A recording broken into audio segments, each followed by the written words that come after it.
Hello viewers, welcome back to Outside the Shop, and I want to get started on this repair for this, what I believe is an officer's ceremonial sword scabbard.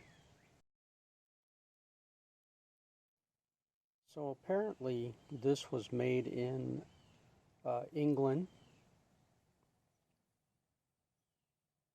quite some time ago.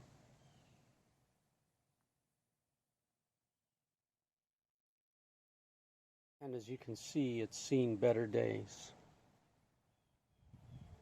And I think the thing here that I'm going to do, because it's this piece that's obviously ripped and come apart, what I'm going to do is I'm going to cut a triangle piece for a backing, and then I'm going to glue this back together where I can and set the triangle piece behind that, and then sew it all back again and see how that'll work. The customer is not interested in having the whole scabbard replaced, so I will do a repair on this as best I can and try and preserve as much of the original material as I can. I thought about taking out that gusset, but because it's in such rough shape. But I think if I get a piece behind it and get it all glued up, it should, and sewn up, it should stay relatively unharmed, because it's not like he's going to be drawing the saber out every day, you know, not going to battle. So drawing the saber out of this maybe once in a while. I'm sure a patch will be able to handle that. So let me get started.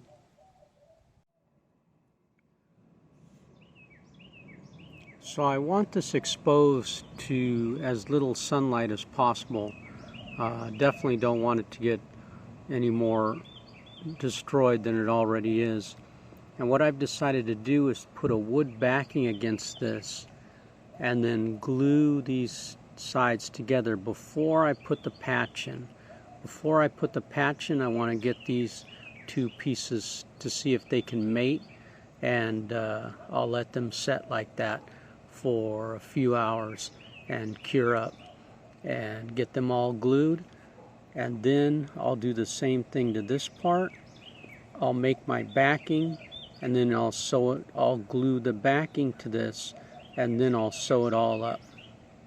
So I think that's going to be the best, and that's what I'm going to try. We'll see how it goes. And here we have the repair sitting on top of a board wrapped in wax paper so the glue doesn't stick to the board. And what I'm going to do is I'll get these glued up, and then I'll put a weight on top of them to keep them secure so they won't come apart.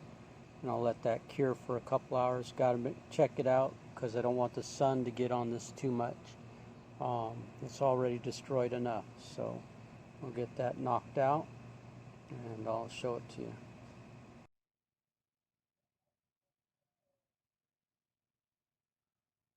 Alright, okay, the glue's on there. I'm going to let it pre-cure for a little bit, and then I'll stick those together, and then I'll put the weight on top. And I just have some lead weights that I had for making for cap and ball revolvers. So I'll just set that on top once the glue sets up a little bit.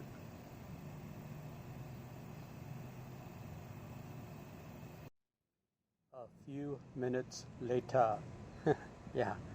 So, alright, so that's, the glue was set up. In this heat, it happens pretty quick. I stack the weights on top. They'll hold those two pieces together, and once that cures for a few hours, I'll remove it and see what I got. I may just leave it on there and move this around and let it cure for about 24 hours. I haven't decided yet, but want to make sure that that's at least holding a little bit.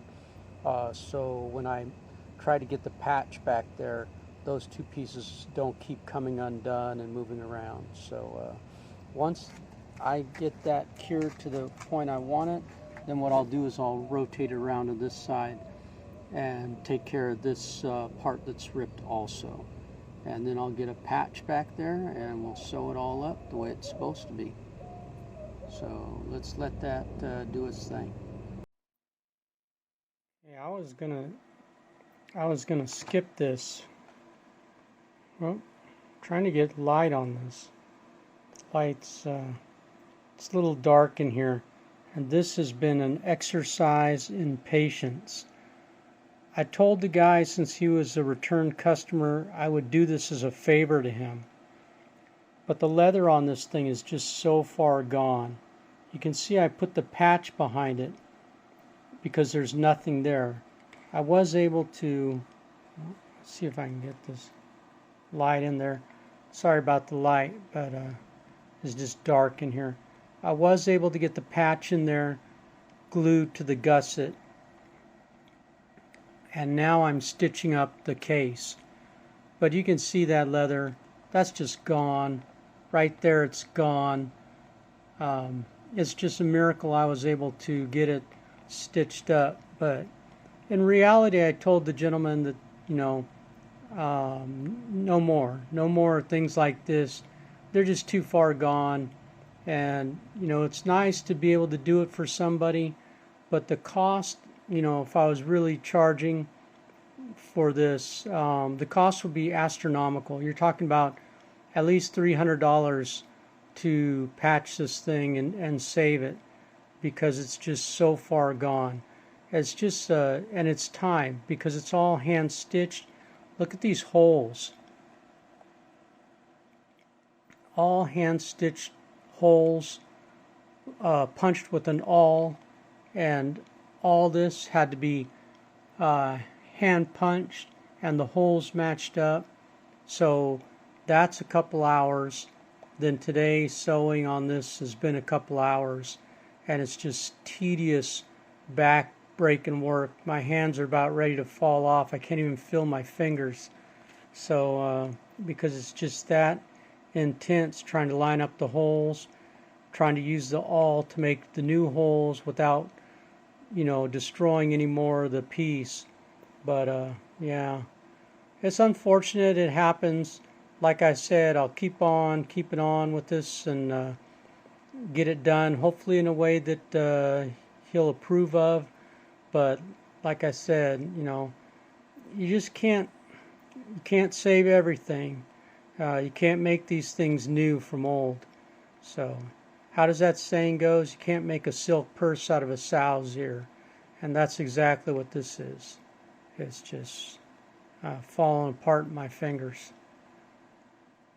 All right, I'll keep on. I'll show you when it's done. If it doesn't fall, because when you put the stitch in the hole, then the thread is so light that it can cut that hole open. And so, you know, you just got to be very careful.